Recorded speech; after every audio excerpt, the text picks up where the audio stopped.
Buenas tardes, queridos estudiantes. Vamos a conversar acerca de la Guerra Civil Española. La Guerra Civil Española es este proceso que se da de conflicto armado entre dos facciones o dos sectores de la población que se enfrentan por sus ideologías. Básicamente, una que defiende el carácter monárquico y defiende los valores del catolicismo, es decir, respeta la iglesia tradicional, y el otro que defiende las nuevas ideas marxistas, comunistas, que ya se han hecho bastante fuertes, sobre todo en Rusia.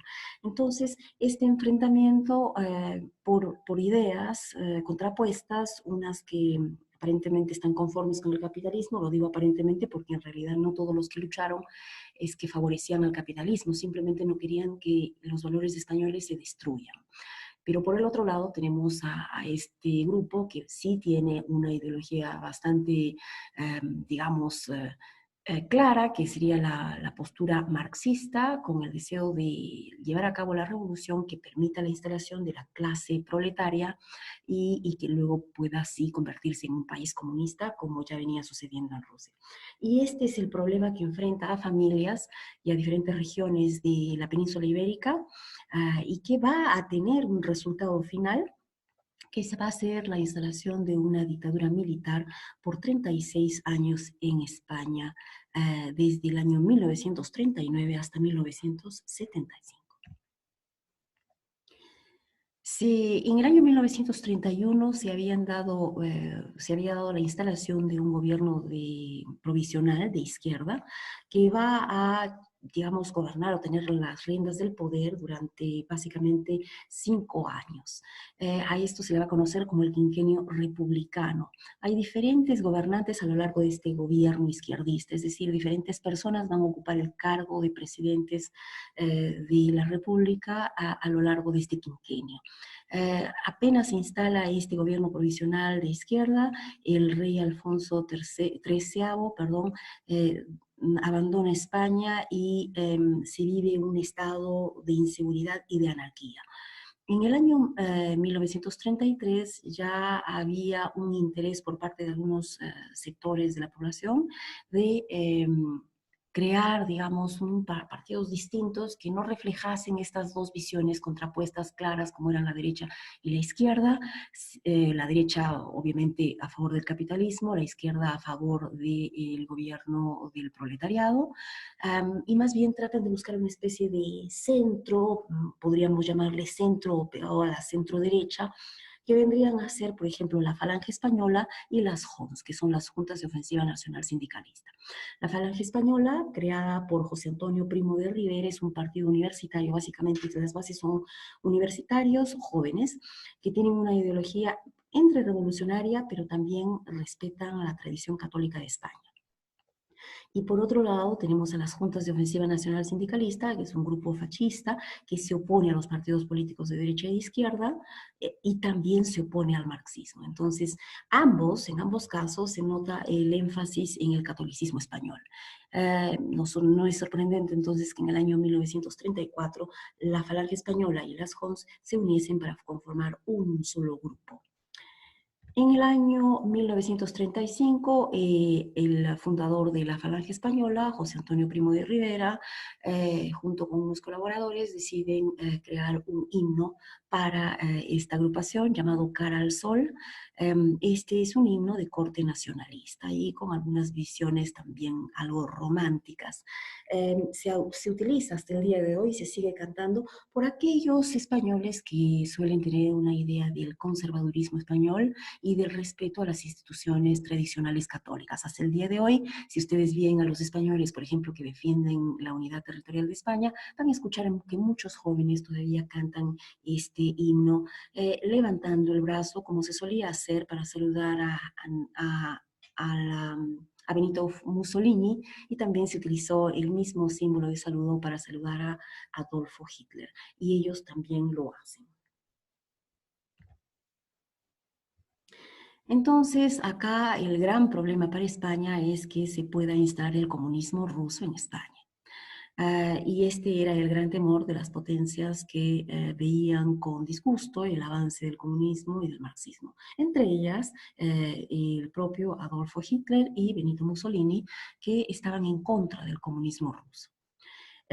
Por lo tanto, en estas épocas, en el año 1936, ya se nota un estado general de guerra y de anarquía.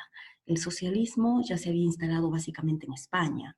Las personas que tomaban las decisiones de gobierno eran socialistas. Los problemas sociales habían crecido enormemente. Durante junio de 1936 se habían reportado cientos de huelgas en las industrias, eran huelgas totales o parciales, se habían presentado actos de terrorismo con bombas y explosivos en diferentes partes de la península, cientos de iglesias habían sido destruidas o saboteadas, más de 200 asesinatos y más de 1000 heridos en todo este proceso en 1936.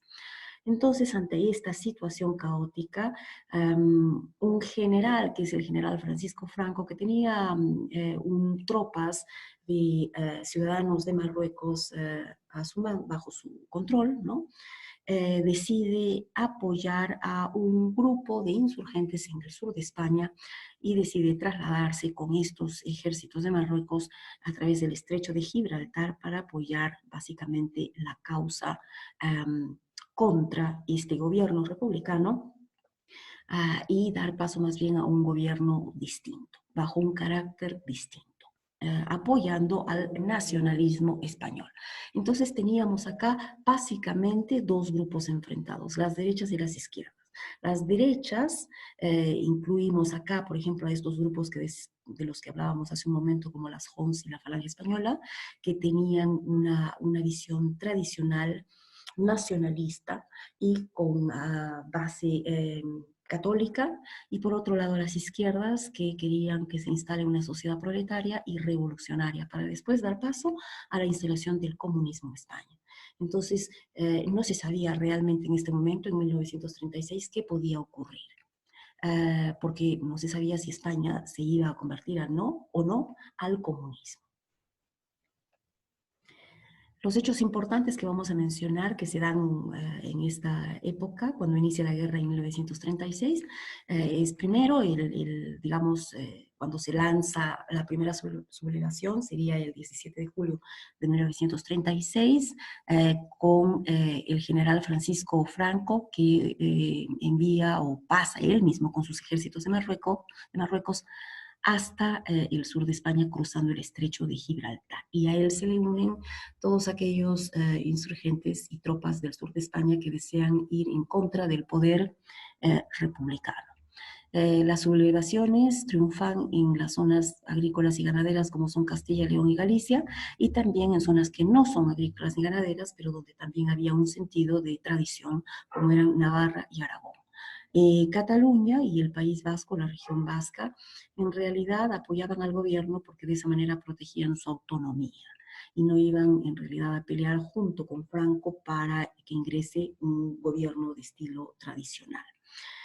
Madrid y Barcelona, que eran las ciudades que tenían mayor número de clases obreras por ser zonas industriales, no apoyaron la sublevación, que fue más bien sofocada, y lo mismo en los lugares donde existía, digamos, proletariado industrial en el campo.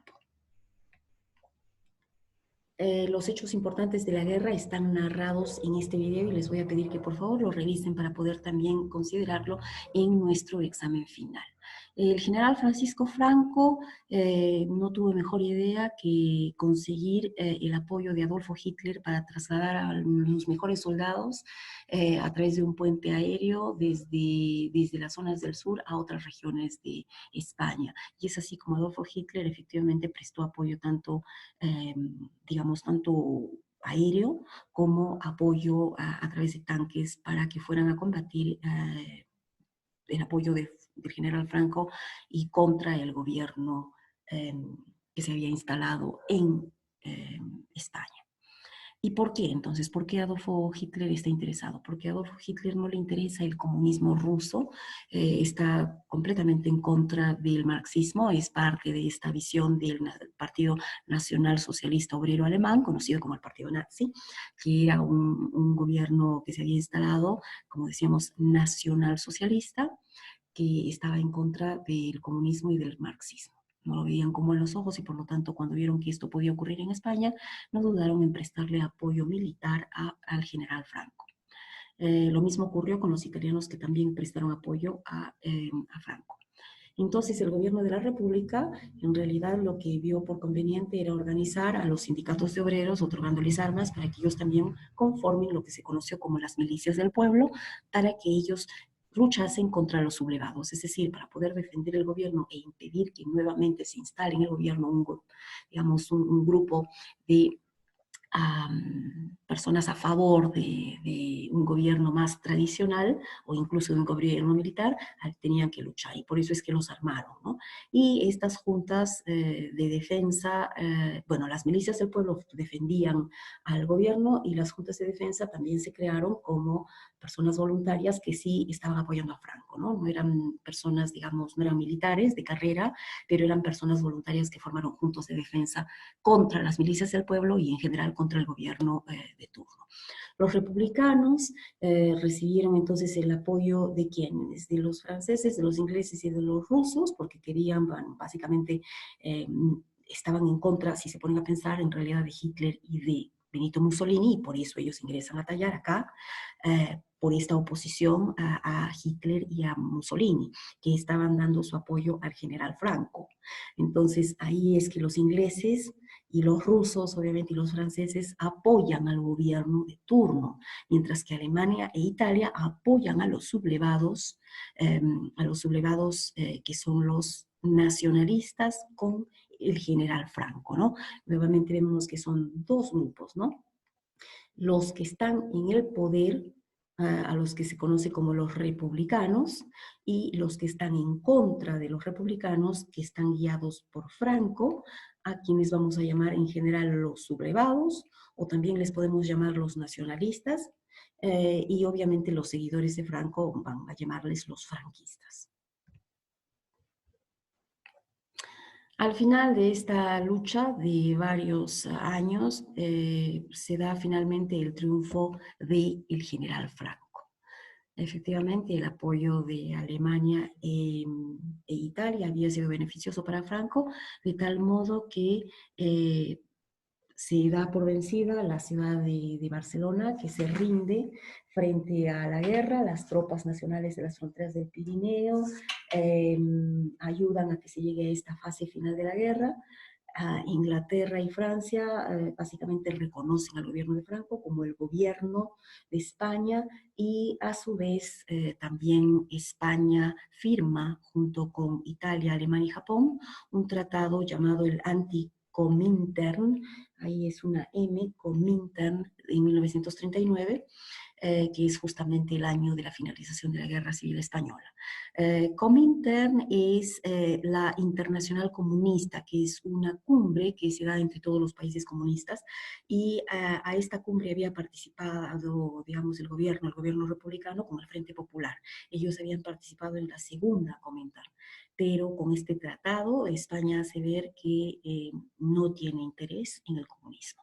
Y se instala entonces, a partir de este momento, un gobierno militar, dictador de carácter fascista, que va a ser el gobierno del dictador Francisco Franco y que va a durar 36 años, desde 1939 hasta 1975. Una etapa bastante dura y difícil también para España, una época de, como ustedes imaginarán, de asesinatos, de crueldad, de desapariciones forzadas que han calado profundamente y han dividido también profundamente a la población española.